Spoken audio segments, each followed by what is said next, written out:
Bienvenidos al mundo de la ingeniería. ¿Siempre te preguntaste por qué colapsa una estructura? Pues ahora te lo explicamos, con estos 3 ejemplos. Puente I-35W. Centro de Diagnóstico Automotora Identifica. Puente Pescadero. Sumérgete en este mundo de la ingeniería. Empecemos. Colapso de estructuras de acero. Puente I-35W. La estructura a ser analizada es el colapso del puente I-35W sobre el río Mississippi el 1 de agosto del 2007. Este puente en vehicular fue construido en 1967 y consistía de una superestructura de 2 cerchas paralelas. Estas son de tipo Warren de acero estructural, apoyadas en 2 pilas y estribos de concreto reforzado, sobre el cual se apoyaba un tablero de losa de concreto de 6 carriles de tráfico y 2 carriles auxiliares. Tenía una longitud de 1907 pies y un ancho de 113 pies.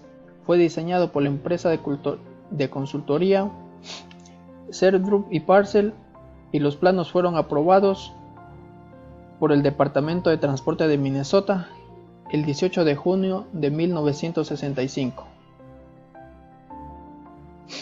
Las dimensiones y tipología.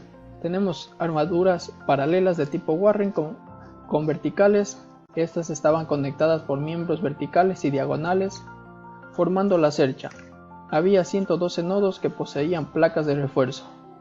En la imagen superior podemos observar el modelo, y en la parte inferior, especificando los nodos, tenemos el nodo 10' donde se produjo la falla. El detalle de las conexiones de cada nodo. Tenemos en la parte izquierda una foto tomada a la cercha. Tenemos el cordón superior, las diagonales, la placa de refuerzo y la vertical. Y en la parte derecha, en la imagen derecha, podemos observar lo que es un plano de detalle de las conexiones, las cuales serán adjuntadas al final del video. La sección de la armadura y sus elementos. Tenemos la cercha de piso, los largueros, braguero principal del oeste y braguero principal del este, y los miembros de refuerzo. La distancia entre bragueros es de 72 pies, la separación de cerchas es de 38 pies y largueros separados por 8 pies. Metodologías y consideraciones empleadas. ¿Cómo se originó el colapso? Como fue mencionado, fue el 1 de agosto del 2007 a las 18 horas con 5 minutos. 13 personas fallecieron y 145 personas resultaron heridas. Investigaciones realizadas por la National Transportation Safety Board identificó que el principal causante que llevó a cabo el colapso de la armadura fue una platina de refuerzo ubicada en el nodo 10 de nuestra armadura, en la que al momento de colocar la placa fue colocada con un espesor diferente. Se dice que la fractura generada por compresión encima del elemento L9U10 junto con la conexión de la vértebra superior superaron los esfuerzos de fluencia admisible de la estructura. Además, la fractura generada por tensión ocurría en los pernos que conectaban los elementos L9 y U10, causando así la separación de los elementos y ocasionándose la penetración de la platina. Aquí podemos identificar o se demuestra la flexión de la platina, que se dio por un momento flector, generando el desplazamiento lateral del elemento a causa de la inestabilidad de la estructura, llevando así al colapso. Aquí en estas imágenes demostramos únicamente la ubicación en aquel día de la ubicación. Como pueden ver, es el nodo U10 en la parte central de nuestra armadura, y en la otra imagen es la placa. Se realizó un ensayo mediante clips para tratar de demostrar qué fue lo que sucedió con nuestra placa. En la primera parte se indica cómo a un clip se le coloca una fuerza P y regresa a su estado natural, mientras que en la siguiente imagen su placa o el clip fue sobrecargado y por ende no regresó a su estado natural. En dichas imágenes, en la de la parte izquierda, se muestra el comportamiento de cada uno de los elementos en los que se indica cada uno de los incrementos, es decir, la primera del lado izquierdo superior fue en el estado natural, la de la derecha es con un incremento del tráfico, la de la parte inferior de la izquierda es el tráfico, más una capa de concreto de 2 pulgadas que se incrementó a la del diseño, y finalmente la del colapso, en la que estuvo sometida a cargas de materiales y maquinarias que se realizaban en mantenimiento aquel día. Y la otra imagen únicamente se muestra cómo fluyó la platina de media pulgada frente a la platina de 1 pulgada. A continuación vamos a nombrar algunas normativas de requisitos que se utilizaron para la construcción del puente. La normativa que se utilizó fue la AASHTO, es la Asociación Americana de Oficiales de Carreteras Estatales y Transportes, en las cuales tenemos las especificaciones de estándar para puentes de carretera, 17ª edición, división 2, sección 8.15. Cabe destacar que antes, en el año de diseño de la estructura, en 1967, se la denominaba ASHO, Asociación Americana de Funcionarios de Carreteras del Estado. Las cargas aplicadas. El diseño original del puente tenía conservadurismo adicionado. La carga de diseño incluye la carga muerta por el peso de la estructura más una carga viva y una carga de impacto. Los componentes de carga viva y de carga de impacto se calcularon utilizando cargas especificadas por la ASHO para simular filas de camiones pesados a través del puente. Los requisitos federales. Según los estándares nacionales de inspección de puentes, cada departamento de transporte estatal debe, a intervalos regulares no mayores a 24 meses, inspeccionar o hacer que se inspeccionen todos los puentes de carreteras ubicados en vías públicas que estén total o parcialmente dentro de los límites del Estado. Tenemos el mantenimiento y renovaciones del puente desde 1967 hasta el 2007. La estructura colapsada fue irrecuperable, por tanto se sacó toda la armadura del sitio para realizar la búsqueda de las víctimas que sufrieron el accidente, ya que esto se consideró más importante que preservar una evidencia. Se vio también que al momento de levantar la estructura del río, algunos miembros seguían conectados, y puede haber ocurrido alguna deformación adicional. Tenemos también la renovación o el aumento del grosor de la cubierta en 1977. Entre el momento de la apertura del puente, que fue entre el año 1967 y el accidente, el puente fue sometido a grandes proyectos de renovación y modificación, siendo los principales causantes el aumento de la carga en la estructura. Renovación y aumento del grosor de la cubierta en 1977. Inicialmente tenía un grosor de 1.5 pulgadas de cubierta de concreto sobre las barras de refuerzo superiores de la cubierta del puente. Por tanto, experimentaba la corrosión, y el Departamento de Transporte de Minnesota decidió utilizar una capa adicional de recubrimiento de concreto de 3 pulgadas para aumentar la cubierta de la plataforma. La renovación de barandas del tráfico en 1998 y el sistema antihielo. Las barandas se modificaron debido a que el Departamento de Transporte estableció que no cumplía con los estándares de seguridad vigentes en ese momento, además que se trataban y estaban deterioradas por la corrosión y el impacto del tráfico.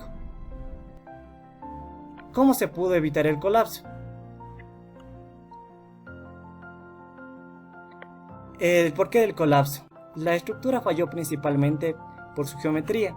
Las platinas encontradas mal diseñadas permitieron soportar tan solo la mitad de las cargas que pudieron haberse recibido.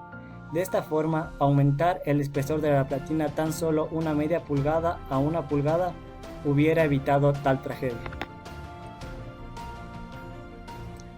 Tenemos unas conclusiones y recomendaciones de falla. El colapso se debió al desplazamiento lateral del extremo superior del miembro diagonal L9-U10 y la posterior falla de las placas de refuerzo del nodo U10 en la parte central de la armadura de cubierta. En cuanto a la capacidad, tenemos que las placas de refuerzo en los nodos U10 donde se inició el colapso tenían una capacidad inadecuada para las cargas esperadas en la estructura, incluso en la condición original de diseño. En cuanto al diseño, tenemos que el sustancial aumento del peso del puente, resultado de modificaciones previas del diseño, además del tráfico y las cargas de construcción concentradas en el puente el día del colapso. Y el control. Insuficientes procedimientos de control de calidad por parte de las firmas del diseño para diseñar los puentes y además de procedimientos federales y estatales insuficientes para revisar y aprobar los planes y cálculos de diseño de los puentes, dieron como resultado el colapso del puente interestatal 35 en Minnesota. Centro de Diagnóstico Automotor Aire Limpio CARDICIEL. Descripción de la obra de análisis. Esta está ubicada en Colombia, en el municipio de Dos Quebradas, en el departamento de Risaralda, en la ciudad de Pereira, exactamente en la avenida Simón Bolívar. Terminó su construcción en febrero del 2001, colapsó el 4 de marzo del mismo año.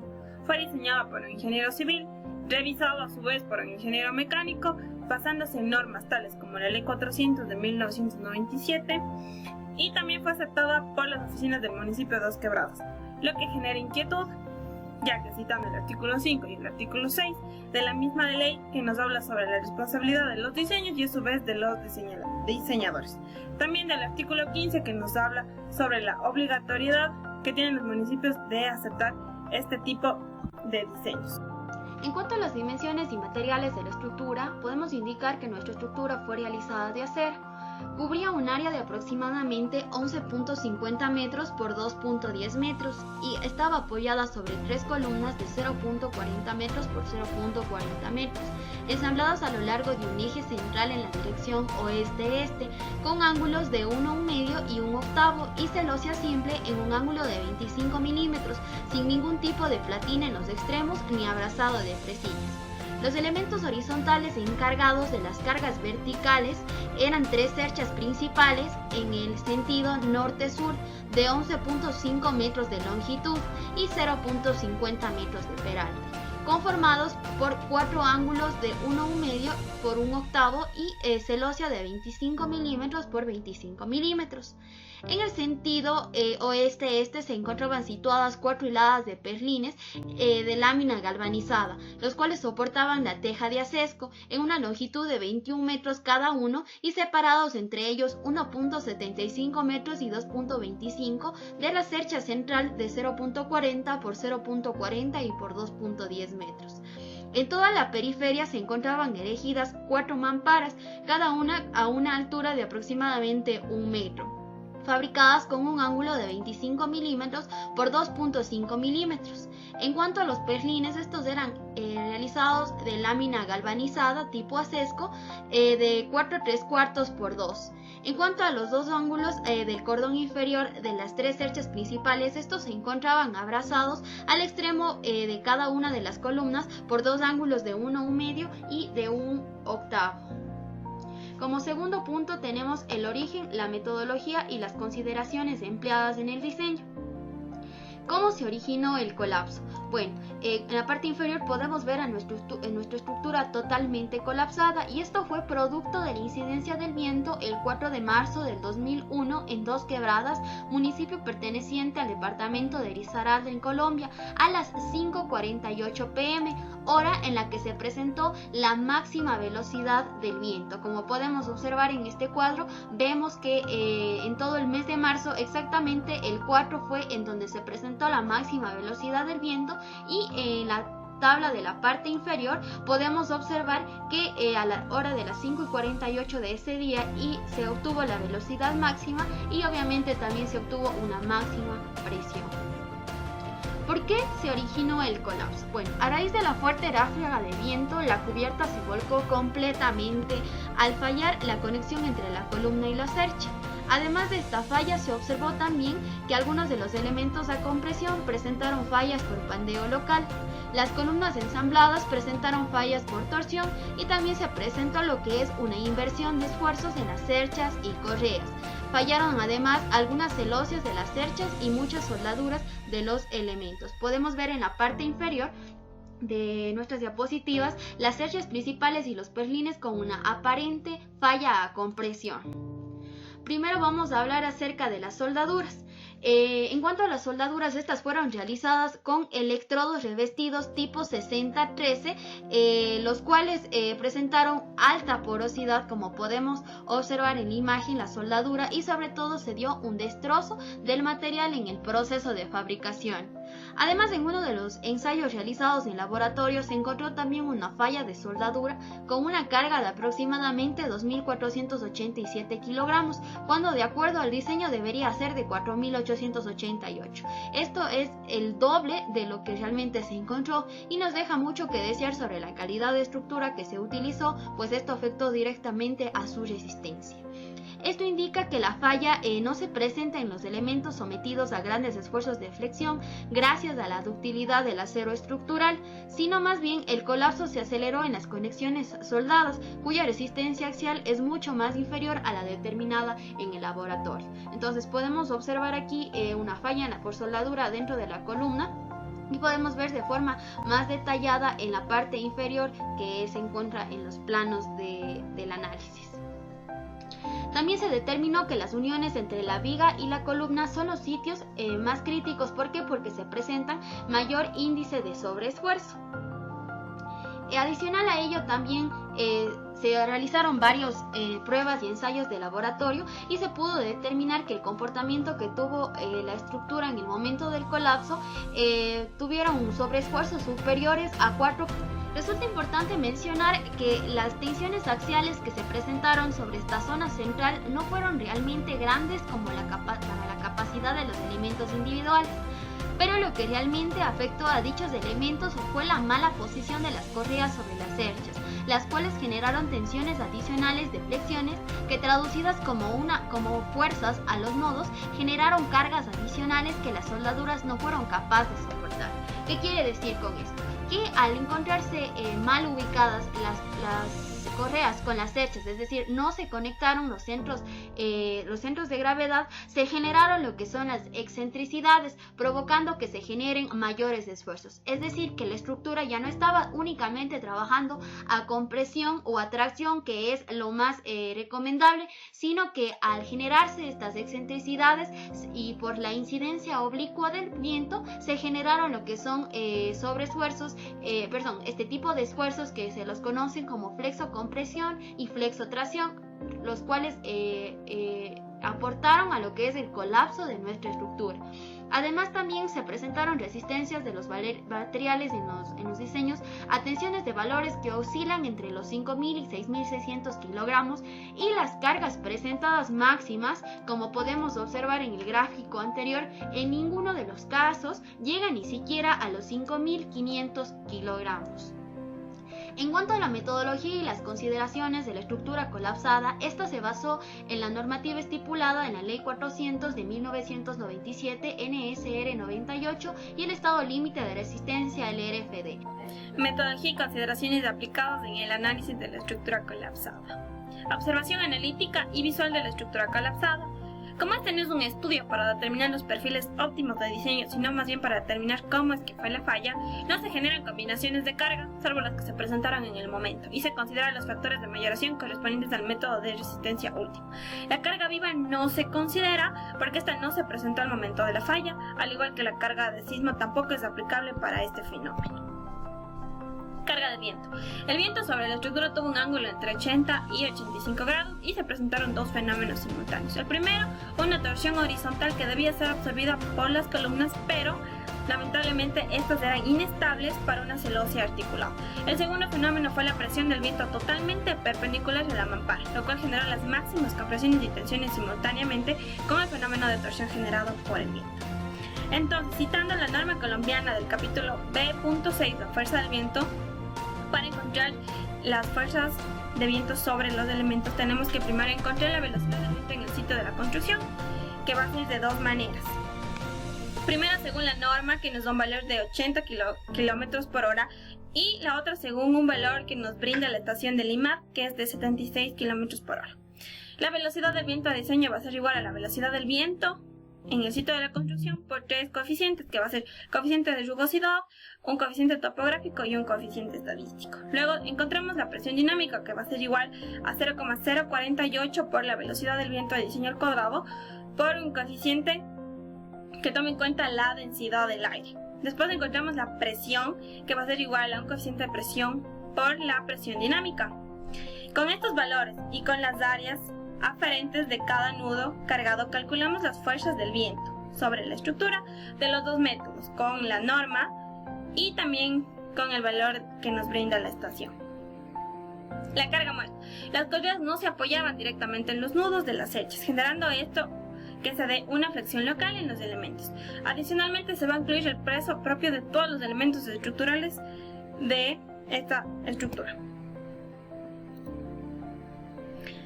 Como ya se analizó el comportamiento estructural de la cubierta en cuestión, con sus cargas, con sus mismos espesores, con sus mismos radios de giro, etc., también ya se analizó las resistencias y conexiones de todos los elementos, determinando los índices de sobreesfuerzo de los elementos estructurales. Con esto se demostró con los ensayos de soldadura que ya se presentó anteriormente. Entonces, en conclusión, se llegó que algunos de estos o varios de estos elementos estaban sobre un esfuerzo superior a 4%, o sea, su índice de esfuerzo era 4 veces mayor. Consideraciones. Tenemos que los planos deben estar claros y detallados en cuestión de sus dimensiones, de tipo de acero, detalles de los medios de unión. Las soldaduras también deben tener varios detalles de dimensiones, también de las placas, y la memoria de cálculo debe tener métodos de los métodos que se emplearon, deben tener los coeficientes de seguridad empleados, detalles de dimensionamiento, etc. Conclusiones. Entonces, un sistema inadecuado de detallado geométrico de la unión cercha-columna generó que varios elementos de la cercha no trabajen solo a fusión o compresión, sino que se presenten fenómenos de flexo-tracción o flexo-compresión, y que estos elementos no estaban en condiciones de resistir este tipo de esfuerzos, fracasó. Al momento de construir no se generaron los respectivos empalmes, lo que generó esfuerzos de flexión que son más vinculados a problemas constructivos que de análisis. La alta ductibilidad de estos aceros estructurales es una gran ventaja, pero a veces se ve entorpecido por una mala soldadura. Entonces es aquí donde se ve la importancia de la correspondencia entre un modelo calculado y un modelo construido, ya que este tipo de estructuras son muy sensibles a las variaciones que se den, por ende se dan otros esfuerzos para los cuales no estaban diseñados y por ende no van a resistir. Descripción de la estructura reemplazante. Se van a reducir las relaciones de la esbeltez general de las correas para reemplazar por elementos mucho más rígidos que nos garanticen el no pandeo lateral de estos. Arbitrar todos los módulos de cubierta, incluyendo los voladizos, con el fin de garantizar la eliminación de posibles torsiones locales y garantizar el comportamiento del diagrama. Dejar que las columnas sean de tubería circular y no de perfiles angulares, ya que estas responden de una manera más confiable a la torsión. Puente Pescadero. Este puente forma parte del grupo de los considerados de gran importancia para Colombia, ya que está localizado en el sector de Oiba-Piedracuesta, en la carretera Bogotá-Bucaramanga, y conecta las ciudades de San Gil y Bucaramanga sobre el río de Chicamocha, en el departamento de Santander, y es uno de los pasos fundamentales para comunicar el norte con el sur del país. El puente Pescadero se considera de vital importancia para el país, ya que permite comunicar la costa norte con el sur del mismo, así como con la frontera con Venezuela, el cual entró en operación el 18 de diciembre de 1985. Consistía en una estructura de arco atirantado con un carril por sentido de 3.65 metros de ancho, más un bordillo de 35 centímetros a cada lado, un ancho total de tablero de 8 metros y una luz entre apoyos de 120 metros. Los materiales empleados para su construcción constaban de láminas ARTM A36 y ASTM A572 grado 50, perfiles y ángulos PDR con una fluencia de 36 kSI y tornillería A325.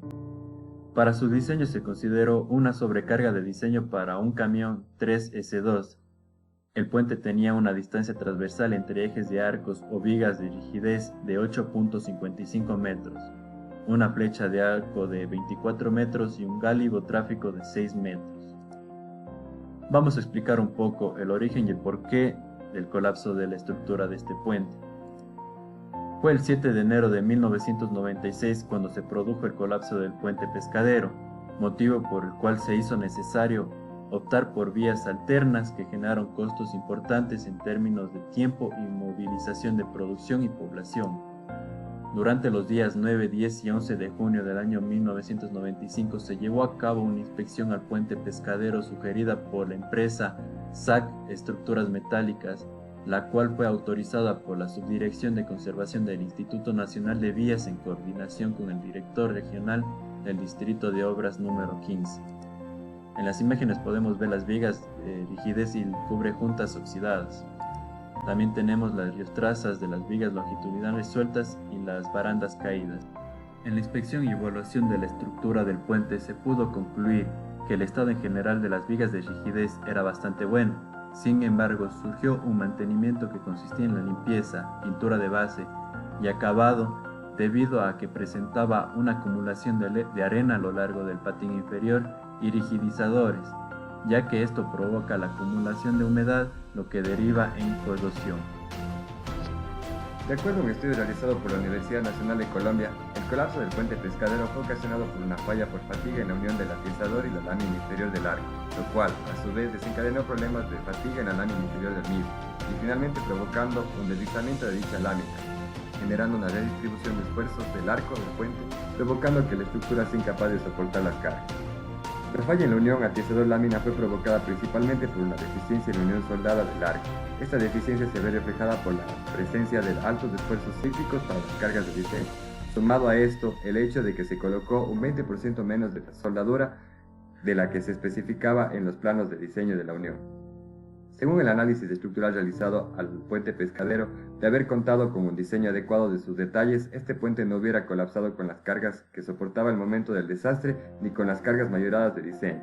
El hecho de que se excedieran las relaciones ancho-espesor, al igual que los esfuerzos permisibles en el arco del puente, muestra que el arco se encontraba en condiciones desfavorables de trabajo, llegando a presentar una falla por pandeo local. Para la determinación de las causas del derrumbamiento de este puente, recurrió a modelos de elementos finitos de los nudos del arco, los cuales mostraron niveles altos de esfuerzos concentrados actuando en la platina inferior del nudo utilizada como atizador. Este análisis dio como resultado que la unión atizador-lámina inferior del cajón estaba sometida a esfuerzos en algunas zonas mayores a los permitidos por la normativa AASHTO, la cual tiene como objetivo evitar problemas de fatiga en las uniones soldadas. En cuanto a los elementos y los materiales utilizados para la construcción de esta estructura, los ensayos de laboratorio, tanto de tensión como químicos, realizados por la Universidad Nacional de Colombia, determinaron que estos cumplían con las distintas normativas vigentes para la construcción y se encontraban dentro de los rangos permisibles, por lo que se concluyó que la causa del fracaso de este puente se dio por una fatiga progresiva en la soldadura. La falla final en los sitios con preagrietamiento se presenta por colapso plástico. En la soldadura de falla, la unión pendolón-platina inferior del arco, se encuentra que una propagación transversal de grieta en la platina inferior del arco cambia súbitamente a una propagación inestable de grieta en la dirección longitudinal, al encontrarse al frente con una discontinuidad metalúrgica, lo cual, según se determinó, se trata de una segregación de carbono. Existen varios tipos de discontinuidades que pueden producirse en las soldaduras o en las zonas afectadas por el calor. Las soldaduras pueden comprender porosidad, inclusiones de escoria o grietas. De las tres, las grietas son las más perjudiciales, considerando que existen límites aceptables para la inclusión de escoria y de la porosidad en las soldaduras.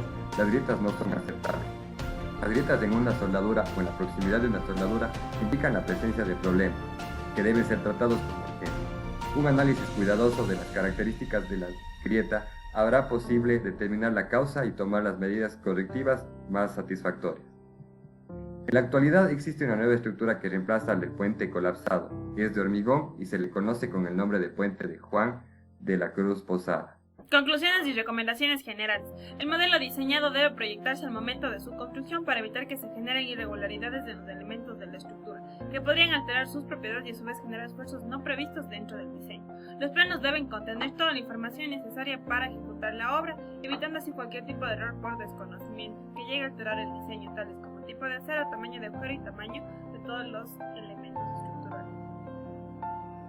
Resulta importante además tomar en consideración todas las posibles combinaciones de cargas que puedan darse en la estructura. Si existe incertidumbre sobre el diseño de la estructura, se debe utilizar los valores más conservadores, dándole así mayor confiabilidad a nuestro diseño.